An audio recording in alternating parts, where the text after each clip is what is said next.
It is the News Blitz with Randy Wang on Talk Radio 790 KABC. We're here every single day talking about the local issues that matter to you most and taking your phone calls at 800-222-KABC, 1-800-222-5222. You can email me as well, randykabc@gmail.com. That's randykabc@gmail.com. We start with a little bit of breaking news. Just a few minutes ago, there was a 3.6 earthquake that struck near Newport Beach. Happened at about 4:52. I got a live report from our news anchor, Kevin Tripp. His house in Huntington Beach shook violently, and there was just another aftershock. So, no, we're not going to do quake calls. We're not going to go, did you feel it? 800-222-KABC. We're not going there. This is California. We quake. We move on. But there you go. 3.6 near Newport Beach. I got an email a few hours ago from listener Elaine. And Elaine emailed me a link to something fairly humorous. See, in the city of Los Angeles, we currently don't have a full-time police chief. Michael Moore retired. Dominic Choi has been the interim police chief, but Karen Bass is out searching for candidates for that brand new police chief to run the LAPD and their 8,900 officers, which is very low. And Elaine emailed me a link that she saw on the Facebook page for the city of Los Angeles.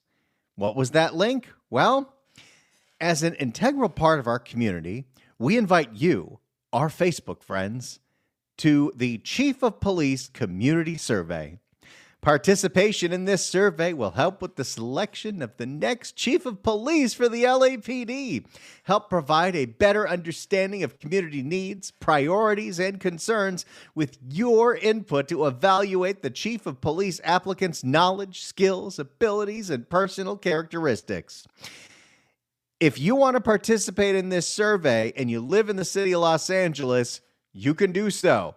Go look up the City of Los Angeles' Facebook page at facebook.com/City of Los Angeles, and we'll all take this survey together because I know how some of the residents of Los Angeles are going to fill out this survey, and well, if it's anything like some of our LA City Council people, it might be a little scary. Because we are the defund the police people, right? And look at this. They've got the survey in English, in Spanish, Chinese, Tagalog, and Armenian. So go for it. Let's all go together. If you're at home right now, log on to Facebook, facebook.com/City of Los Angeles. Click on the survey link. Let's all take this together. Here we go. It's Survey Monkey, everybody. The 2024 LAPD Chief of Police Community Survey. I picked English. My Tagalog is not great. The city of Los Angeles has initiated the recruitment for the next chief of Los Angeles Police Department. Under the city charter, the recruitment for the chief of police is conducted by general manager of the city personnel department and the board of police commissioners. The board of police commissioners will submit the names of 3 candidates ranked in numerical order to the mayor, who will then appoint one as chief of police with the section confirmed by the city council, which means they've got to get a yes vote from... You can't get well in a cell. Our community members have a critical role in helping recruit the next chief of police. Through community input sessions and this online survey, community input will be used when evaluating the applicant's knowledge, skills, abilities, and personnel characteristics. This information will also be used to develop interview questions. They're really going to use this? I don't think they are, but hey, for a lark, let's take it. The survey results will be summarized and made available to the public for their information. All right, here we go. Let's take the survey. You know how these work. They're going to give us a whole bunch of different qualities, and they're going to have to say if that quality is very important to me, somewhat important, neutral, not important, or I don't care. It says NA, not applicable, but I'm going to put that one, I don't care. So, the first one here. Please indicate the level of importance for the following characteristics and qualities that the next chief of police should possess. Should the next chief of police be a respected leader with a proven track record and experience in law enforcement, Yes, that is very important to me, that there actually have been in law enforcement. That is great. We don't want to have happen what happened at the DA's office, where you have a district attorney who's never been a prosecutor. Do we want someone who is a strong leader, who has the ability to build and maintain credibility within the department and community? Sure, that's important. Okay, you got me. Very important. Has integrity and is known for being trustworthy, fair, honest, and transparent. Yeah, okay, these are getting more and more pointless. I'm going to go somewhat important. Has a deep understanding and respect for the diverse communities of Los Angeles. I don't care. Has strong communication skills and facilitates open and honest dialogue with the department and the community. I would say that is somewhat important. I hope they have certain tics that I can make fun of on the radio. Like, I don't know, our current LA County Sheriff, Robert Luna. At the end of the day, we need to hold people accountable that commit serious crimes.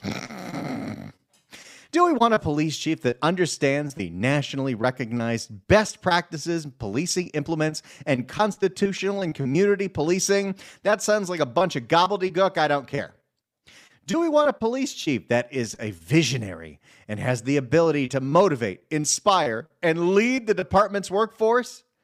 Well, that wasn't Michael Moore, and that wasn't Charlie Beck, so I don't know how important that is. I don't care. Do we want a police chief that respects and welcomes civilian oversight, including the police commission's role in setting policies and overseeing the department's operations? No, is there a disagree button? No, there's only, is this important, somewhat important, neutral, or not important? So I guess I have to say not important, because police commissions are just designed to handicap police agencies from doing their job. In San Francisco, the police commission made it a policy that a police officer cannot chase a suspect, which means if you watch local news up in the Bay Area, it does not get interrupted for car chases nearly as often as it does here in Southern California. I bet there's one going on right now. Do we want a police chief that treats employees fairly and holds them accountable? Wow, accountable made this list. Gavin, your word is spreading like wildfire. Accountability, accountability, accountability. Sure, that's kind of important. Okay. That was the first section. Are we ready for the second section? Wait, this section requires an answer? Okay. Number 2. Please indicate the level of importance of the following experiences that the next chief of police should possess. Well, they should have been a police officer, preferably one that's worked in Los Angeles, but I think for some reason Karen Bass is looking at an outside hire. Should the next police chief possess executive level supervisory experience at a large law enforcement organization?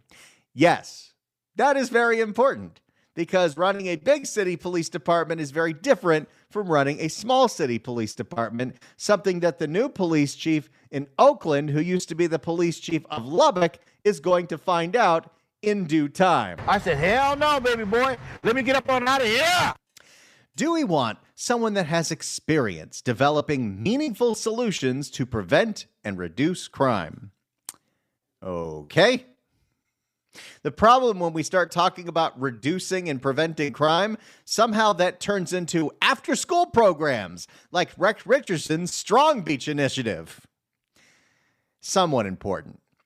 Experience implementing initiatives to improve recruiting and retention of police officers. Yes, that is very important, because right now we have a workforce that is overworked, which means people are doing a lot of overtime, which stresses them out. It's already a very stressful job. And we are having a big burnout factor. And we're losing police officers to smaller agencies that don't have as much to deal with as they do in the city of Los Angeles. So inspiring the rank and file to stay in their jobs, very important. Experience developing community engagement across diverse communities. Don't care. Experience implementing innovative practices and technology. Do they want drones? It's somewhat important. Crisis management and public relations experience. Well, there's going to be lots of crises that you're going to have to deal with, so sure, Kind of important. Experience serving at all ranks within a police department. Yes, I would like it if they were a police officer. Management skills, including experience budgeting and developing strategic plans. Well, yes, I would like them to wisely spend the money that they're given. Level of education. Well, I mean, do we have to have a master's degree? Do they have to be a criminologist? I mean, I think more of experience on the job matters than anything. How about this one? Experience addressing concerns raised by community members, city officials, media outlets, police unions, employees, and other stakeholders. This survey is beyond pointless, but we got to fill it out because we know who else is going to fill it out. Don't let the Ulysses crowd fill out if they're really using. I don't think they're really going to use this survey for anything, but on the off chance that they do, we should at least have some people filling it out that have a little more common sense than 1/3 of the LA City Council. Experience addressing concerns. Yes, I would like them to be responsive when they are asked questions by the constituents or the media. Please indicate the level of importance for the following priorities the next chief of police should set for the department. Improving retention and recruitment. Very important. I mean, there is such a bidding war right now for police where we have been outbid because we offer a $15,000 bonus, but the Alameda County Police Department, the city of Alameda, in Alameda County, they offered an $85,000 signing bonus. It's like a basketball player. Priorities for crime prevention and reduction. Yes, I would like the police chief to actively figure out ways to lower crime, which means letting them do their jobs, which is difficult if you're the appointed chief of police and you have a city council and a mayor that does not want the police to do their jobs. Traffic enforcement and pedestrian safety programs. Yes, I would like the police to pull over bad drivers. That's important. Prioritize community policing and community engagement. Sure, walk those beats. Supporting and expanding unarmed and alternative response models, particularly for calls for service involving mental health or individuals experiencing homelessness. No, I am not into the idea of alternative response. The whole idea of reimagining our criminal justice system has not worked in our favor. The 912s and the circle teams and all the mental health fans, they got to call 911 when things go crazy. It should not be, we should not be in a situation where we think it is a bad thing to call the police. Improving response times for emergency calls for service. Well, yes, that's very important. LA's 911 system is getting dangerously close to Oakland's. Prioritizing office training, such as de-escalation and use of force. Boy, everyone, all they want to talk about is de-escalation. That's what they're talking about with the bus operators. Got to de-escalate this, de-escalate. Well, if somebody's crazy and high on PCP and swinging at someone with a knife, how do you de-escalate? Also, reducing implicit bias in policing and responding to people in crisis. That sounds like a nonsense question, not interested. Increasing youth programs, no. Transparency in collecting data and making data available to the public, no, because data can be very easily manipulated. As in, you can say crime is down when crime is not being reported. Preventing over-policing of people of color, racial profiling, and racial bias in stops and searches. Stop all of it. We're not allowed to pull people over anymore because that. You remember what the Traffic Enforcement Alternatives Task Force wanted to do? Get rid of all pretextual traffic stops. Get rid of all traffic stops because they're all racist. Just stop it. Commitment to de-escalation of force training and accountability of officers. No, that's not important. Are you a resident of the city of Los Angeles? Yes, I am. To my detriment. How can the Los Angeles Police Department better serve your community? Ooh, I could go for a while on this one. I'm going to come back to that. All right, what is your zip code? Let me type that in. How many years have you resided in the city of Los Angeles? 20 plus years. Do you work within the Los Angeles city limits? No. Culver City's not the city of Los Angeles. Do you or a family member work for LAPD? No. What is your age? I'm between 35 and 44. What race or ethnicity best describes you? I think I'll just put white. I don't have time to explain the whole thought I was Chinese for 30 years, then found out my dad was adopted. Which gender do you most identify with? Male? Female? Non-binary? Agender? Bigender? Gender fluid? Gender non-conforming? Queer gender? Prefer to self-describe. I'm going to prefer to self-describe. I believe I am part feline.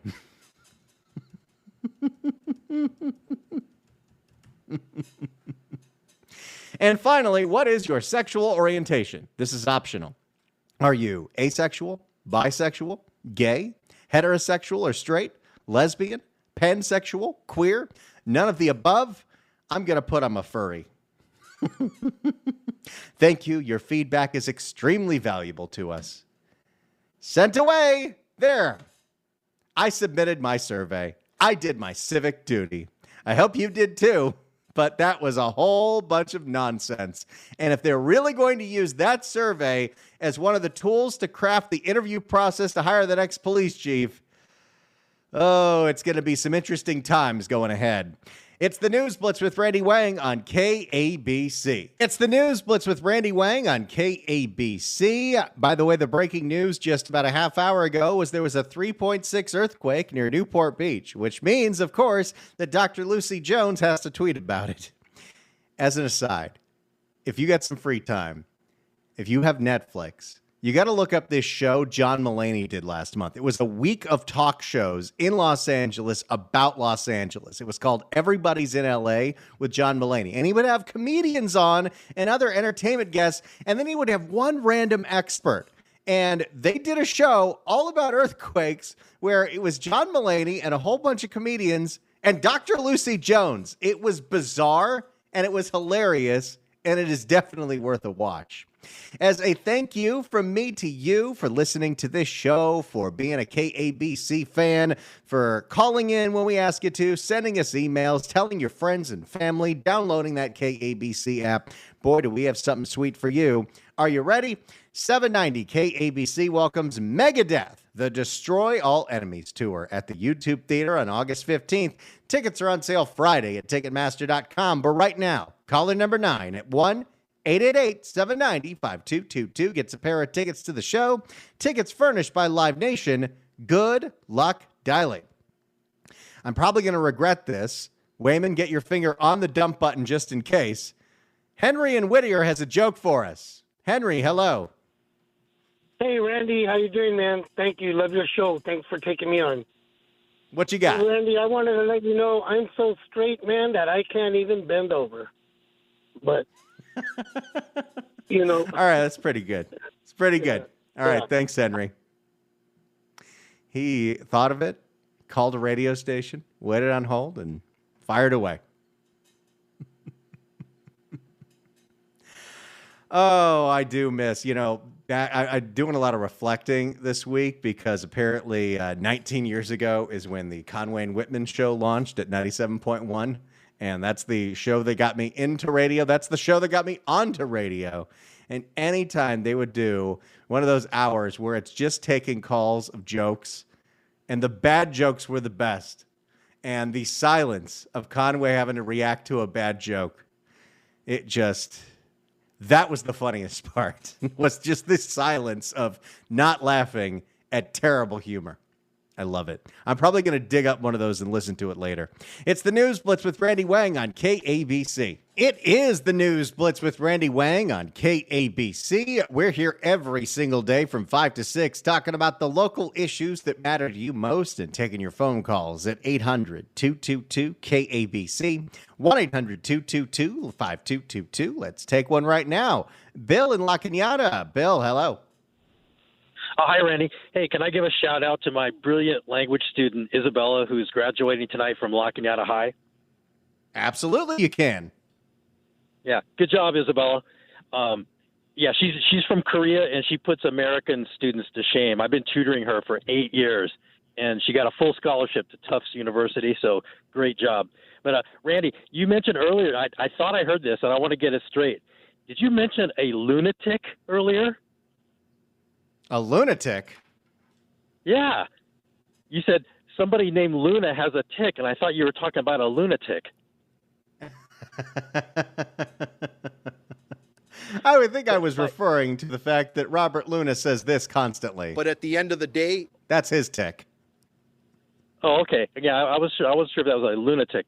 And then there was something in the survey that kind of upset me. It said they were trying to be transparent, and I'm assuming that doesn't mean the guy has to be a parent who's trans. Am I correct on that? You're 2 for 2, Bill. Okay. And last and probably least important, by the way, they left my group off there, the left-handed albino orphans with dyslexia. I was offended by that. But does the prospective chief need to know about broken Wendy theory? Broken Wendy theory. I think it would be very important to know about the broken windy theory if you're going to be the police chief. And if you want Imelda Padilla's vote, you better know the broken windy theory. Bill, thank you so much for that call. Appreciate it. Mr. President.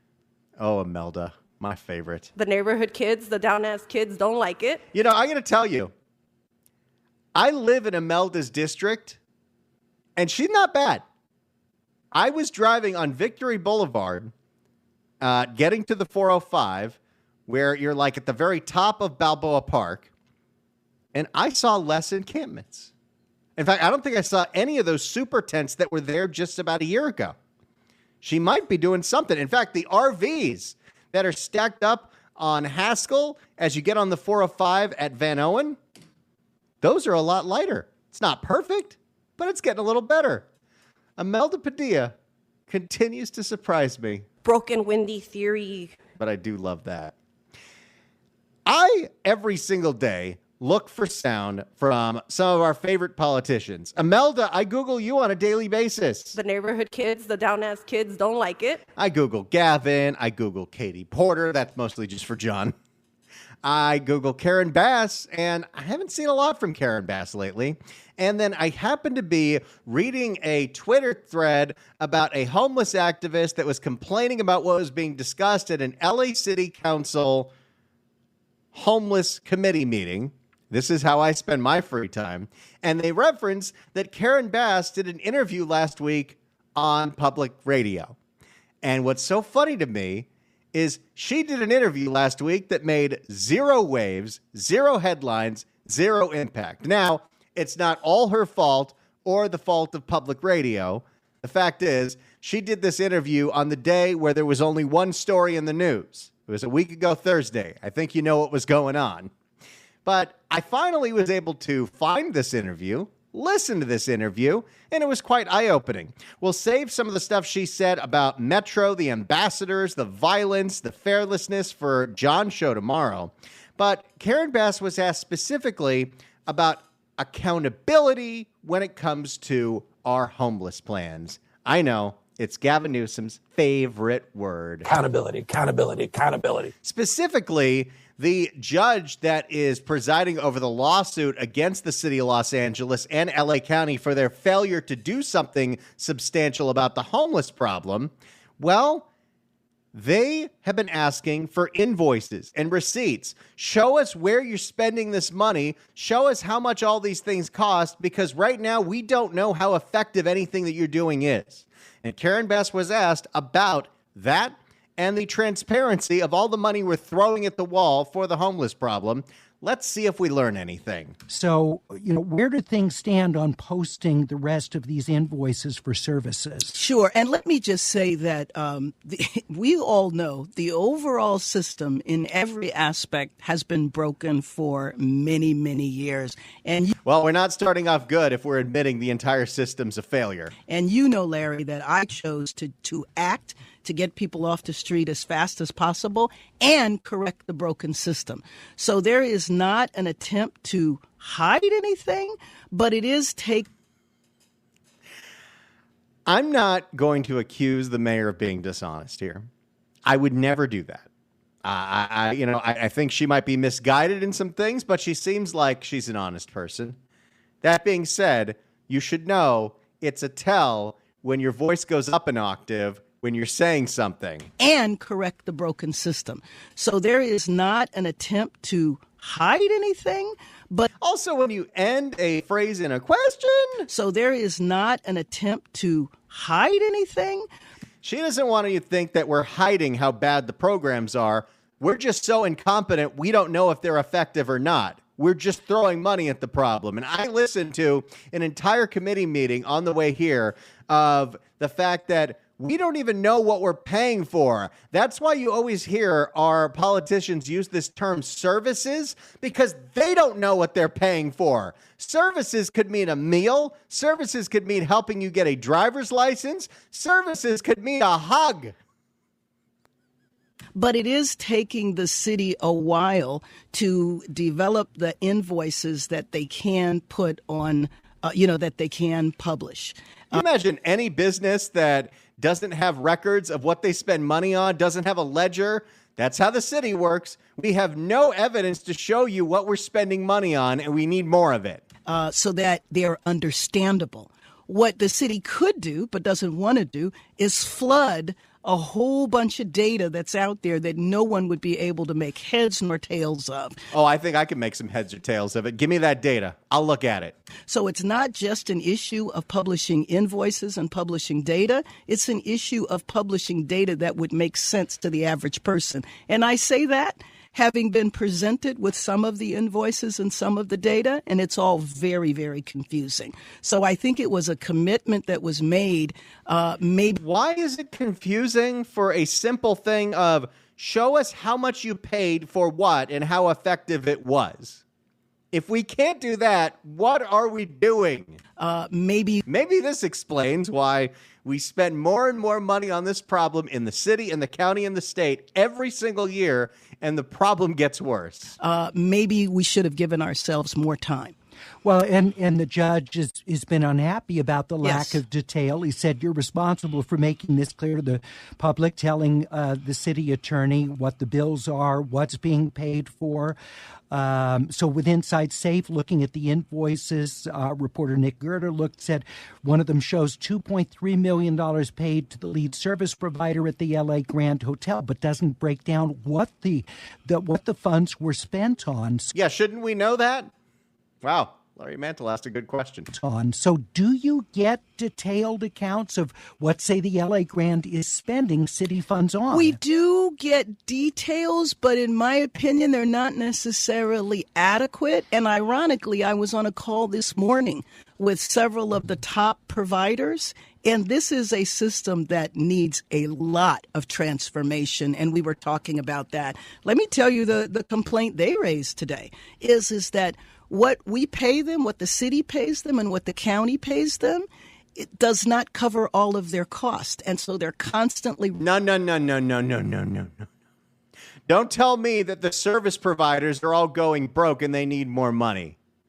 Show me the ones that are actually effective, because we're not seeing a lot of that. Does not cover... Also, you don't get to say that they're broke when you don't have the receipts. Does not cover all of their cost. And so they're constantly running in the red, constantly taking out lines of credit, and constantly paying massive massive interest charge for their lines of credit. So I refuse to believe that the homeless service providers, they get all this money from the city and the county, are going broke. So one of the things that has happened is that doing Inside Safe and acting with the urgency that I've acted with in the last year and a half has put a lot of extra pressure on the system that they were not prepared for.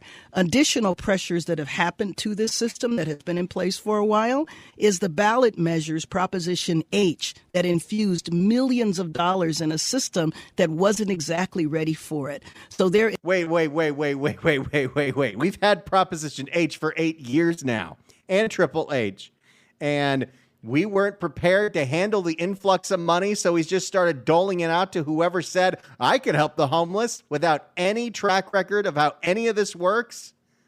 This is such a failure on every single level. So there is a lot of transparency, accountability, and outcome measures that need to be put in place. But you've been in charge for over a year now. Are you doing any of this? And the only reason they're providing anything right now is because of a court order. But what I didn't want to do, Larry, we have to fix this system while we're housing people at the same time. Well, this same issue, the state of California, as you know from Exactly. the audit, shows that there's a lack of accountability, a lack of Yes, to the tune of $25 billion. We'll continue with this interview that nobody knew existed with Karen Bass on public radio from late last week as she tries to explain why there is zero accountability for all the money we spend on Inside Safe and Project Roomkey and all the other homeless plans. 800-222-KABC is the phone number. It's the News Blitz with Randy Wang on KABC. It's the News Blitz with Randy Wang on KABC. Before we get back to Karen Bass explaining why there is zero accountability for all the money she's blowed on the homeless problem, let's go to Brent in L.A. Brent, hello. Hi, Randy. To empower our castrated LAPD commanders, I want to free all our police officers to diversely, inclusively, and equitably shoot fleeing rapists, murderers, progressive pedophile teachers, sex slavers, theologians, Islamo-Nazi jihadis occupying freeways and universities, flash mob, Antifa, BLM retail mall invaders, and copper wire, fire hydrant, catalytic converter, and French bulldog thieves. There you go. That is quite a laundry list. Thanks for the call, Brent. Appreciate it. It's the News Blitz with Randy Wang on KABC. It's the News Blitz with Randy Wang on KABC. Hey, if you haven't yet, make sure you subscribe to the podcast of this show so I can say I got more clicks. Go to KABC.com, click on podcasts, go to the Apple Podcast app, iHeart, Spotify, wherever you search for podcasts. Search for Randy Wang or KABC News Blitz. It'll pop up. Hit subscribe. And then it really is. I think you got to download, especially our Friday happy hour shows. They're so much fun and there's so much great information in there. And at least with the Apple Podcast app, they transcribe the whole thing so you can actually read the text while you're listening to the podcast and get all those great restaurant recommendations. We've had some really good shows. The taco show was great. The places to vacation to in California, burgers, pizza. And in fact, if you ever want to suggest a happy hour topic that we do on a Friday show, email me your ideas at randykabc@gmail.com. That's randykabc@gmail.com. Food, drink, travel. We like to have fun on Fridays. But it's not Friday yet, so back to Karen Bass. documentation of this. So you've got this hearing next Thursday, is it, before Judge Carter again? What is the city going to go back to with him to present in the way of documentation? Well, and actually, I'm not positive about that. I'm sure what we will present will be much better than what he has received. But in the rush to respond to him, data was put up. And clearly it needs to be refined. But Larry, I have to say, how hard is it to have receipts? That's all we're asking for. Show us what you spent all this money on. But Larry, I have to say that this system was never designed based on outcome measures. Isn't that the whole point? Isn't outcomes the whole purpose of what we're doing here? Or is the whole point of the system to spend money and perpetuate itself? I mean, there's a reason you hear people say, homeless industrial complex. That this system was never designed based on outcome measures. It was designed based on process. And what I mean by that is, how many people did you put in a motel? The system was not designed to say, okay, what happened to those people once they left? What was the progress 6 months, 8 months down the line? How did we not figure this out 10 years ago? Why is it the problem keeps getting worse and we're not even tracking it? So that is stuff that we are trying to correct now, but it has not been corrected. And by the way, this system that the state was talking about was statewide, and they were talking about from years ago. So this stuff has gone on for years, and it needs to be fundamentally transformed. So you were just talking about outcomes, which we understand. Yes. That perhaps needs more infrastructure to be able to track people. But what Judge Carter is concerned about sounds like it's more basic. It's what are the details in the invoices for how this money was spent, just to document that it's actually. Why don't they want to tell us what this money was spent on? Is it because it's going to be a whole bunch of nonsensical services that are paying for salaries for people who work for nonprofits that aren't really doing anything? There's plenty of nonprofits doing a great job. There are even some that don't get funding from the city or the county. But there are plenty of people making a mint and having no proof of any kind of success. What is the outcome of the dollars? What were they spent for? How much was spent for food? How much? You're the mayor. How do you not know? How much was spent for So social even that, services? you're saying there's not infrastructure to track that? Exactly. Not like I think it should be tracked. And so I found this out right away. But once again, I was not going to stop and say, let's stop everything and let's fix this system. Let's keep spending more and more money, even though we don't know how effective it is. We've been trying to change this mountain over to a new way of looking at things, which is to me based on outcomes. I think it's great that you got a lot of people in a motel, but what happened to them once they were there? I would like to know that. It seems that our heart is in the right place, but the city of Los Angeles is a bureaucratic hellhole. Thanks so much for listening, everybody. We'll be back tomorrow for a Happy Hour Friday. We're here every single day from 5 to 6. It's the News Blitz with Randy Wang on KABC.